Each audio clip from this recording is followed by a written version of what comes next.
Hey, happy Monday, guys. Today we're going to talk about 3 great price reduction strategies to not just drop the price, but actually do it in a way that makes you money. Let's go. You better get fired up.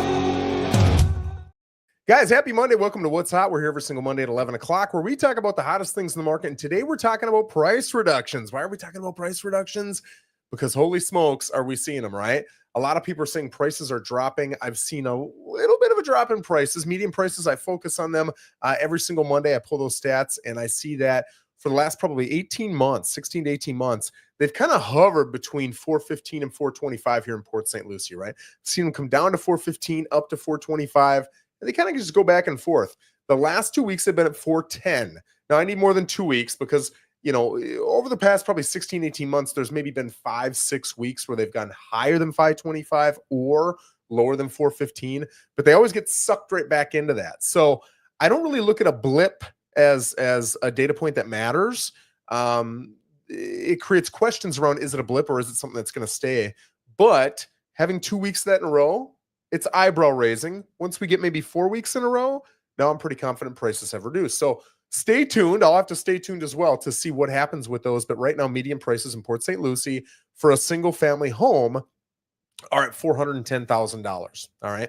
So with the price reductions that we're seeing, there are smart ways to do it and there are not so smart ways to do it. Today, I'm going to give you 3 tips that I implement with my listings to try to get the most out of every price reduction we do. So number 1, you want to put your price reduction to work. And here's a little bit of a tip for agents. You try to get price reductions out of your overpriced sellers because their house is highly unlikely to sell. But a lot of times there's not a lot of motivation to do it, right? They feel like they're giving up money, even though they're not. That money isn't theirs anyway. It's mythical money they've kind of made up in their own head. But that's what they feel like, and that feeling matters. So if you can create an incentive there, it's really helpful. The incentive here is for us, I'm going to call 500 people around you and let them know, right? And I'm going to call and say, hey, Tom, hey, this is Joe Rosen. I'm a local realtor here, and I actually have a home listed right down the street from you guys, and we just dropped it $10,000 from 370 to 360. I'm just calling to let the neighbors know because I know a lot of times the hottest people that end up buying in a particular neighborhood are the friends and family of people who already live here. So just want to call and give you a first crack at it. Do you know anybody, friends or family, who'd be interested? That's it.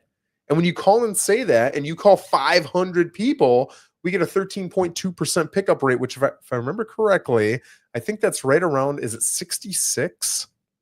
Let's pull up the calculator here. 500 times 0.132. It is. It's exactly 66. So we get about 66 people out of those 500 who pick up on average. And then out of those 66, we might get 2, 3, 4, 5 additional showings out of that because we made those calls. Those are calls that virtually no other realtor is making.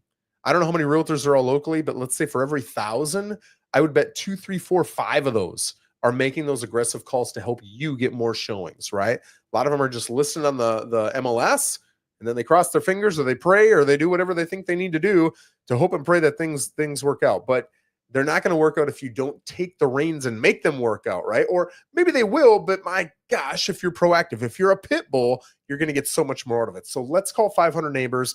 Let's create those 66 conversations on average, and let's get 2 to 6 more showings out of it because we dropped the price. Number 2, hit major price points, okay? If you're at 435, to drop to 430 really doesn't help you at all. Because if somebody would buy it at 430, they're going to put an offer for 430 in when you're at 435. You haven't lost them, I promise you.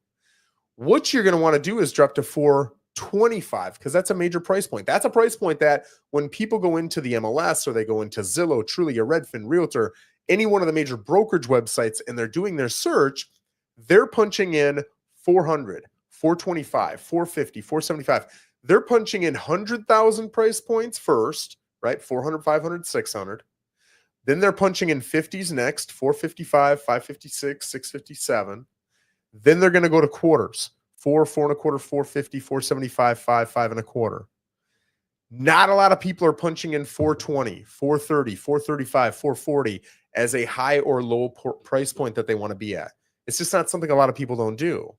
So to drop within the same price point you're already in carries very little value, right? If you can get to that next set of eyeballs, in this example, right, you're at 435, to come down to 425, you literally just invested in all the eyeballs that have punched in. I want to look up to 425. So hitting that major price point is huge. Now, some people will say, well, should we do 425 or should I do 424.9? You should do 425. Back in the day, yes, there's a psychological a gain, an advantage to being at 424.9 or 399.9, right? Because it feels cheaper. But that advantage is this valuable, and being at a major price point is, well, this valuable. And I'll give you a reason or an example. If you go to 424.9 and I want to be at 450, but my wife wants to be closer to 500, I might do a search from 425 to 500.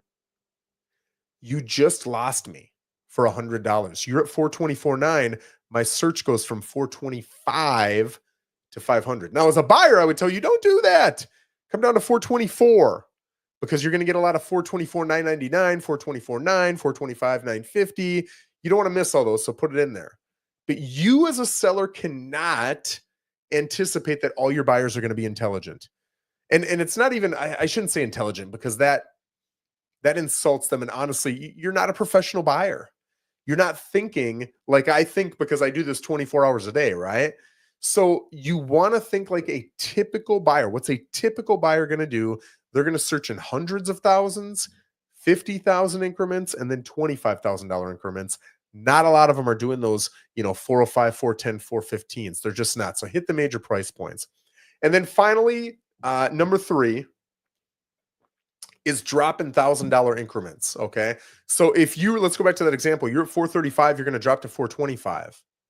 What you could do is $10,000 drops or 5 $2,000 drops or 3 drops of $3,000, $4,000, $3,000, right? You're still getting the $10,000, but what you're gaining by doing that is all the eyeballs of people who have automated searches set up. So let's say I'm your buyer and you go from 435 to 425 and my search is anything from 4 to 450. Okay. As soon as you drop to 425, boom, I see it. If I'm interested, I tell my agent and we go look. All right. So you got one shot. You got one email that was sent to me because I've got my search set up. That's how those automated searches work. And every serious buyer is on an automated search. Now, if you're at 435 and you do a drop to 434 and the next day to 433 and the next day to 432 for 10 days until you get down to 425, what you've just created is 10 emails for me, the buyer, looking from 4 to 450. So for 10 straight days, your listing keeps popping up in my email saying, hey, Joe, what about today? Hey, Joe, what about today? Hey, Joe, what about today? Hey, Joe, what about today? You've got 10 opportunities to grab my attention. And all I'm seeing are price reductions. I'm not going to remember it was $1,000 today, $1,000 yesterday. I'm just going to say, man, this guy's dropping a lot. This is the 3rd time I've seen him in my email, the 5th time I've seen him in my email. Hey, agent, we got to go look at this house. This is exciting.